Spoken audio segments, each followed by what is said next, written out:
Apreciados amigos, qué placer estar con ustedes en este programa de Me Gustaría Saber para compartir y responder a sus inquietudes, a sus preguntas que nos envían cada semana. Y le agradecemos también porque nos permiten a nosotros también estudiar y prepararnos para estas preguntas muy interesantes y realmente nos ayuda a conectarnos con ustedes de una forma más directa. Queremos invitarles a que continúen enviando sus preguntas a la siguiente dirección que aparece en pantalla, que es tv@sumtv.org.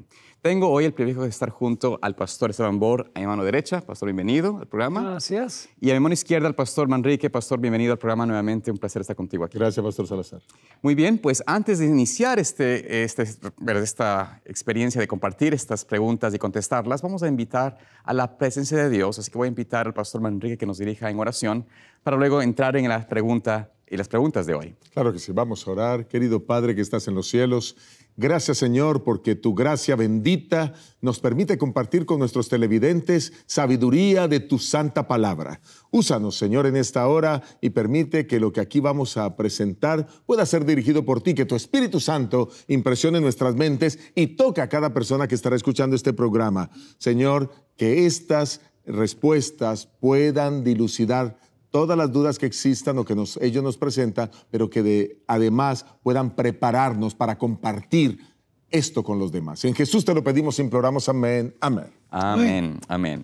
Muy bien, vamos a dar inicio con la primera pregunta que nos llega desde, no sabemos exactamente de dónde, pero es de Neftalí. Y la pregunta es la siguiente. Tengo una pregunta respecto a la respuesta de Jesús al sumo sacerdote en Mateo 26, 64. ¿Se refiere a la segunda venida o a qué se refería? No logro entender, pues Jesús les dice, desde ahora veréis al Hijo del Hombre venir. Muchas gracias por su apoyo. Así que Neftalí tiene esta pregunta y agradecemos a Neftalí por enviárnoslas. Vamos entonces quizás brevemente a ir a ese pasaje y podemos quizás leer los versículos anteriores, el 63, para poder tener un pequeño contexto de lo que está Jesús aquí respondiendo y en cuándo fue esta circunstancia. Tal vez, Pastor Manrique, ¿nos puedes leer allí? Sí, claro, y podemos leer desde el versículo 63 para poder por lo menos dar un mayor contexto al texto que es el 64 que la persona que Neftalí nos da. Dice Mateo capítulo 26, verso 63, mas Jesús callaba. Entonces el sumo sacerdote le dijo, te conjuro por el Dios viviente que nos digas si eres tú el Cristo, el Hijo de Dios. Jesús le dijo, tú lo has dicho, y además os digo que desde ahora veréis al Hijo del Hombre sentado a la diestra del poder de Dios y viniendo en las nubes del cielo. Muy bien.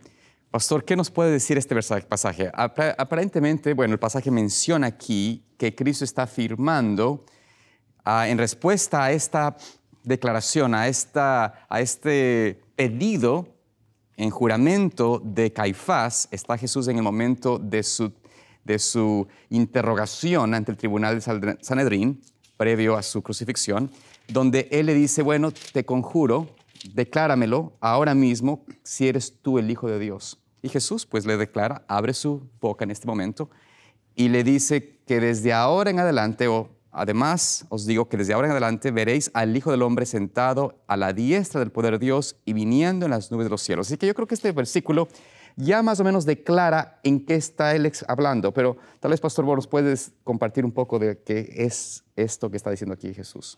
Bueno, este versículo se explica muy fácilmente yendo al idioma del Nuevo Testamento, el griego. Tenemos que tomar en cuenta los tiempos de los verbos. Lo que está diciendo Jesús es, yo te digo desde ahora, cuando estaba hablando, que veréis al Hijo del Hombre cuando venga. Ese es un verbo futuro en el griego. Veréis. Entonces siempre le está diciendo, yo te digo ahora que me vas a ver. Así que no está diciendo que va a verlo desde ahora viniendo en las nubes, sino te estoy diciendo ahora que me vas a ver así cuando yo regrese. Amén. Y justamente hace énfasis aquí en la venida de Jesús, que ellos lo verán. ¿Y cómo lo van a ver? Si están ya muertos, es la segunda pregunta, o quizás una pregunta lógica al respecto de esto. Pues creo que Apocalipsis capítulo 1 da la respuesta a este pasaje. ¿Cómo es que estos hombres, cómo es que Caifás, cómo es que Anás y los que estaban allí van a mirar? El versículo 7 de Apocalipsis 1, versículo 7, creo que da la respuesta al respecto. Aquí la palabra de Dios dice: he aquí que viene con las nubes, hablando de Jesucristo su venida, y todo ojo lo verá, y los que le traspasaron, y todos los linajes de la tierra harán lamentación por él. Sí, amén. Aquí creo que la palabra de Dios nos declara de que estos hombres, tanto Caifás, Anás y los que estaban allí, que fueron los que traspasaron a Jesús, serán testigos visibles, oculares, ¿no?, de la venida de Cristo, porque tendrán una resurrección específica para esto. Es decir, verán a Jesús venir en gloria, porque el Señor los resucitará para mirar y, por supuesto, darse cuenta de lo que hicieron al Hijo de Dios, ¿no?, que Él era en realidad el Hijo de Dios. Sí, la hermana Juárez hace un comentario de este pasaje.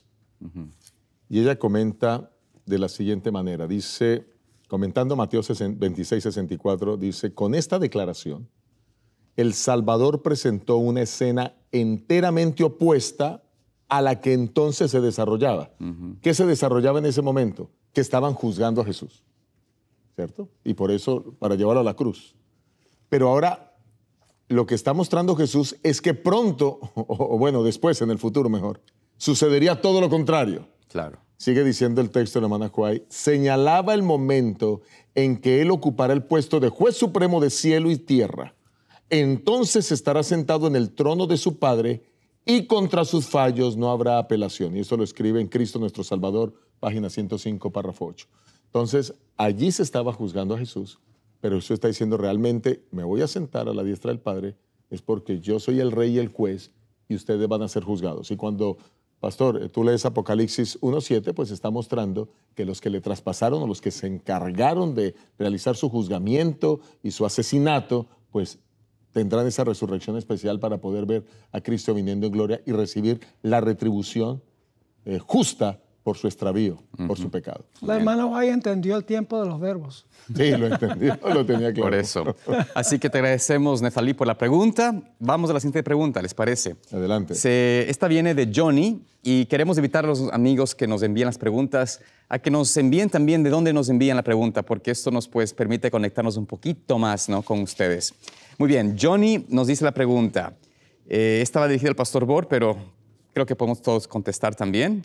Dice: ¿qué encierra las medidas de la estatua de oro de Daniel capítulo 3?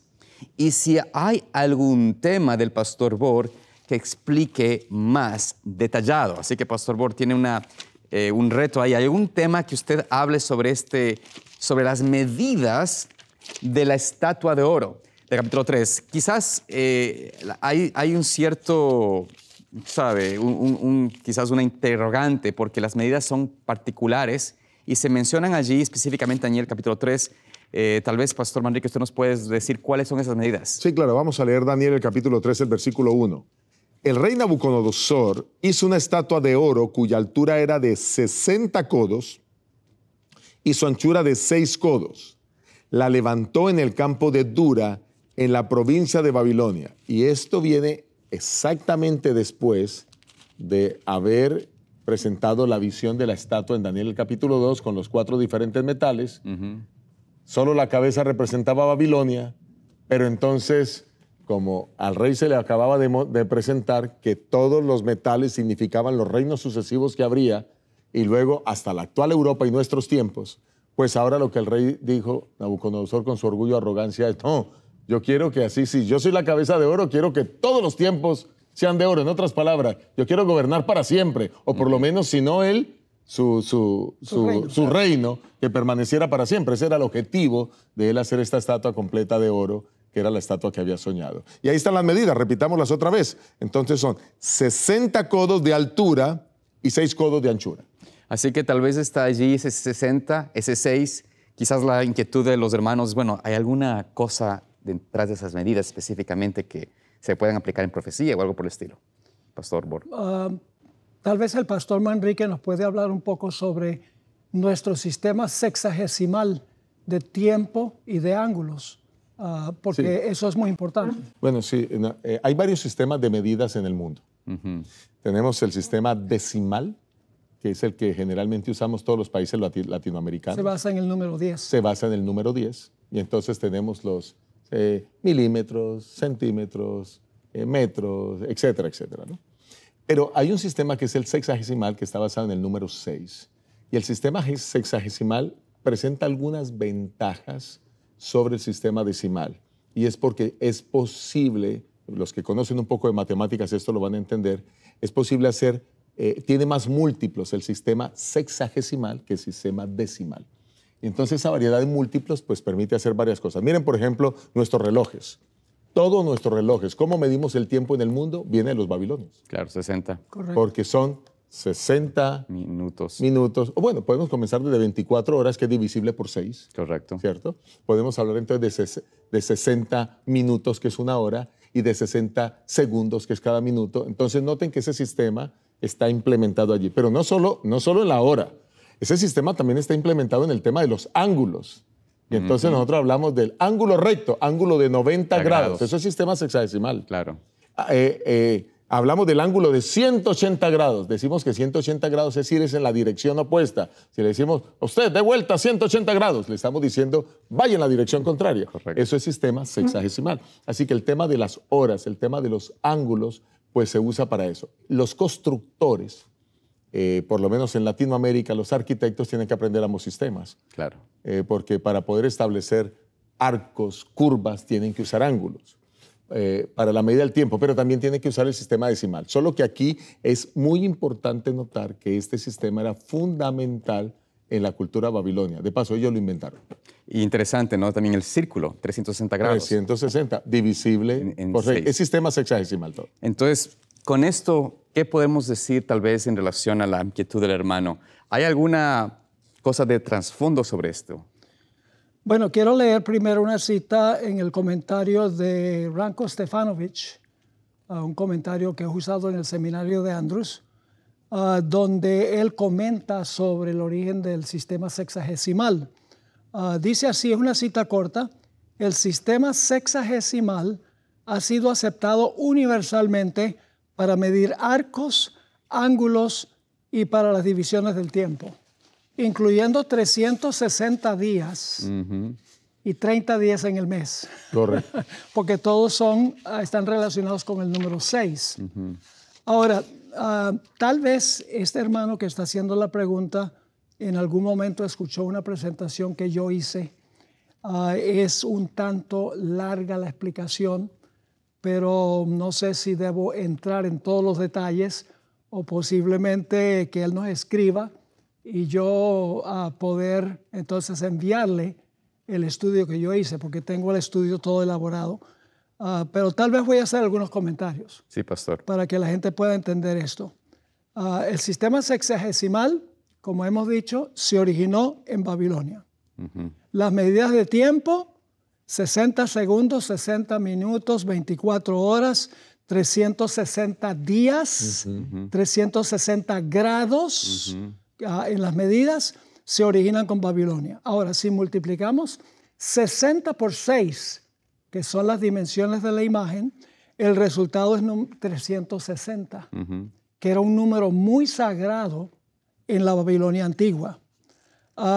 Porque en realidad 360 días abarca todo el tiempo y 360 grados abarca todo el universo. Entonces para ellos esos números eran sagrados porque representaban todo el tiempo y representaba todo el espacio. Por eso era importante ese número. Ahora, los babilonios tenían un panteón de 36 dioses. Dividían el tiempo y el espacio en segmentos de 36 y ponían a gobernar sobre 10 grados y sobre 10 periodos de tiempo. O sea, 10 grados y 10 días de tiempo colocaban a un dios para gobernar sobre esos 36 segmentos, que multiplicados por 10 da 360. Correcto. Estoy tratando de andar aquí despacio para que la gente pueda entender. Ahora, si sumamos los números del 1 al 36, el resultado es 666. Así que escondido detrás de las dimensiones de la imagen está el número 666. Había un Dios que no estaba entre los 36. Era el Dios de todos los dioses, es decir, el jefe de todos los dioses. Era el Dios Marduk. Y el Dios Marduk era el Dios Sol. Ahora, los sacerdotes usaban medallones alrededor de su cuello. Y esos medallones son muy, muy interesantes. Eran como amuletos, podríamos decir, para tener la protección de los dioses. Estos amuletos, yo tengo como unas 20 páginas de ilustraciones que se han excavado arqueológicamente. Es interesante que esos amuletos tenían impresiones en ambos lados. En un lado, dicho sea de paso, eran de puro oro. En un lado estaba el dios Sol. Le decían a el oro el rocío del sol, porque en su concepto precientífico ellos pensaban que el oro se había derretido del sol y había caído a la tierra. Es interesante notar que la cabeza de oro, la cabeza de la imagen es de oro. O sea que los babilonios estaban obsesionados con el oro. Por eso robaron todo el oro del templo de exactamente. De Salomón, del templo de... Ahora, los amuletos eran circulares. Interesante. ¿Por qué eran circulares? ¿Por qué eran de oro? Era sencillamente porque ellos veneraban al dios Marduk, el dios Sol. Claro. Ahora, lo más interesante es que en el centro de los amuletos había un cuadro grande con 36 cuadros más pequeños en el centro. Y cada uno de esos representaba un dios que gobernaba sobre 10 grados de espacio y sobre 10 días de tiempo. Es decir, ellos eran los gobernantes sobre todo el tiempo y sobre todo el espacio. Si uno mira al león, ahora hablando de los medallones, si uno mira al león, la melena del del león parece ser rayos del sol. Correcto. Y en el amuleto está la cabeza, está un león, y la cabeza del león le están saliendo rayos de la cabeza, que es su melena, pero en realidad son los rayos del sol. Ahora, es interesante que el periodo más caliente del año es la constelación de Leo. Muy interesante eso. Así que escondido detrás de todo esto, de 60 por 6, 360, están representados todos los dioses de Babilonia, el dios patrón, que es el dios Sol, y los amuletos que usaban los sacerdotes eran amuletos en honor al dios Sol. Así que en realidad esta estatua representaba al dios Sol Marduk. Ahora, cuando uno va al Espíritu de Profecía, la hermana White tiene citas donde dice, así como Nabucodonosor levantó una imagen y mandó a todos que adoraran la imagen, al final de la historia, la bestia va a levantar una imagen en honor al sol y todo el que no adore en el día del sol será muerto. Así que la hermana White directamente conecta lo que ocurrió en Babilonia con lo que ocurría al final de la historia. Ahora yo tengo, como les mencioné, en mi archivo, tal vez unas 20 páginas, puro con ilustraciones de los amuletos y de las señales que usaba la gente en la antigüedad. Así que detrás del número 60 por 6 está el asunto del sol. En el Antiguo Testamento la adoración al sol, al final de la historia, la adoración en el día del sol. Y algunos dicen, bueno, no es lo mismo adorar el sol que adorar en el día del sol. Y yo digo que en principio es igual. Y siempre lo digo de esta manera. ¿Quién creó el sol? Bueno, la gente contesta, Dios creó el sol. ¿Lo creó con propósito de adoración? No. ¿Qué pasa si usted lo convierte en un objeto de adoración? ¿Cómo se llama eso? Pecado. Idolatría. Claro. Idolatría. Y luego pregunto, ¿quién hizo el primer día de la semana? Bueno, Dios. ¿Lo hizo con fines para la adoración? No. No, es un día de trabajo. ¿Qué pasa si usted lo convierte en un día de adoración? Idolatría. Igualmente idolatría. No importa si es un objeto o si es un día. Cualquier cosa que el hombre hace para la adoración es idolatría. Así que la hermana White tiene razón cuando ella dice que Al final de la historia, el conflicto va a ser la adoración en el día del sol. En el Antiguo Testamento era entre el pueblo de Dios, según Ezequiel 8, estaban con las espaldas al templo adorando al objeto del sol. Así es. Nuestro jeroglífico 6 Sí. es una cobra que está enrollada con la cabeza lista para atacar. En esos amuletos aparece el número 666 con la serpiente. Interesante. Inclusive algunos piensan que en los idiomas románticos la pronunciación de 6 es el silbido de la serpiente. Entonces miran todos los idiomas del occidente, los idiomas románticos. El número 6 suena como si fuera el silbido de la serpiente. Qué interesante eso. Qué interesante. Y estas conexiones nos permiten ver que si queremos descubrir cuál es la Babilonia al final del tiempo, necesitamos estudiar con detalle todo lo que ocurrió en la Babilonia antigua. Correcto. Porque solo la Babilonia antigua podrá develarnos los secretos que la Biblia presenta al final del tiempo sobre la Babilonia actual. Y por eso la profecía es clara. Necesitamos siempre ir a la historia para poder conocer el futuro con detalle. Y lo que sucedió localmente allá en la Babilonia literal, con los israelitas literales, va a pasar al final de la historia con el Israel espiritual a nivel global. Y lo interesante es que la historia se va a repetir en forma similar. Nabucodonosor vivió un tiempo como bestia, levantó una imagen, mandó a todos a adorar, todas naciones y lenguas, a adorar la imagen, y quien no adorara la imagen iba a ser muerto. Ese es el trasfondo de Apocalipsis 13. Claro. Donde la bestia levanta una imagen, manda a todos a adorar la imagen, y el que no adore la imagen de la bestia sea muerto. Es decir, que no podemos entender el trasfondo de Apocalipsis sin entender la historia de Daniel, el capítulo 3, y por ende el capítulo 6, cuando echaron a Daniel al foso de los leones. Por supuesto. Ese conflicto tuvo que ver con la ley de Dios. Si él obedecía la ley de Dios o si obedecía la ley del rey. Y así como hubo liberación milagrosa de los hombres en el horno de fuego, es un anticipo de la protección divina al final de la historia por aquellos que sean fieles. Así que yo animo a todos nuestros televidentes a que seamos fieles porque ese momento va a llegar. El momento en que se levante la imagen de la bestia va a llegar y el momento en que se nos diga que tenemos que adorar esa imagen va a llegar. Sí. Y solo aquellos que se mantengan fieles a guardar los mandamientos, a observar su palabra, pues aunque tengamos que enfrentar la muerte, recibiremos la protección de Dios. Y si es que tenemos que morir por eso, pues simplemente recibiremos la corona de la vida eterna en el momento de la resurrección. Y hay una serie de simbolismos que podríamos mirar también.